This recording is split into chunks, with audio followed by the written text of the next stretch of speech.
Balikan natin ang aksyon sa PBA Season 50 Philippine Cup kagabi sa Ninoy Aquino Stadium. Narito report ni teammate Jamaica Bayaka.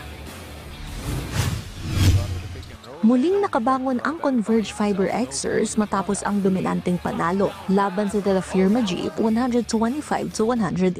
Nagbalik sa winning ways ang Converge ng mas palakasin ang line-up sa pagdating ng tatlong bagong manlalaro, sina John Lloyd Clemente, Larry Muyang at Archie Concepcion.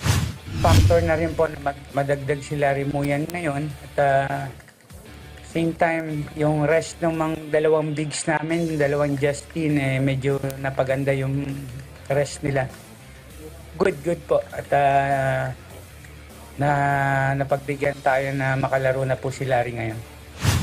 Pinangunahan ni Alex Stockton ang opensa na may 22 points habang nagpakita ng double-double sina Justin Arana at Justin Baltazar. Muli na namang nagtala ng triple-double 17 points, 10 rebounds at 12 assists ang veteranong rookie na si Juan Gomez Del Llano. Nagsilbing recovery ang panalong ito matapos ang masakit na pagkabigo sa kanilang nakaraang laban kontra TNT sa Ilocos Norte.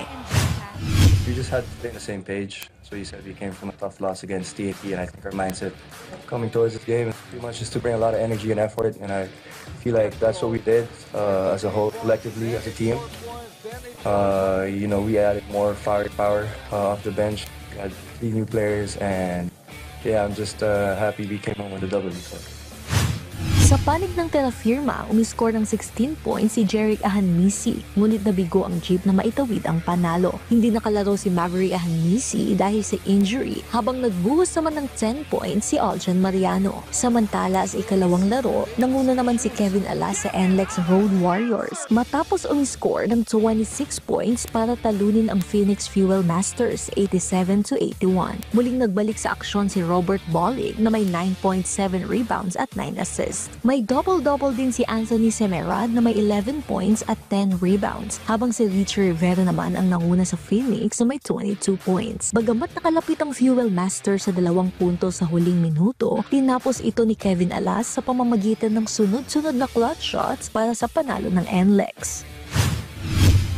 Nag-step up lang naman yung defense ng Phoenix. No? They pressured us a little bit and we couldn't find a good shot consistently. And the good shots that we were able to generate in our offense, we missed it. Pero that's just the way the game is, and we have to learn how to break the streak.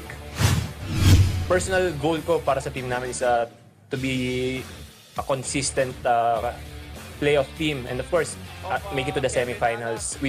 We're not as talented as the championship contending teams, but ang chance namin to compete against those teams is be consistent sa system namin.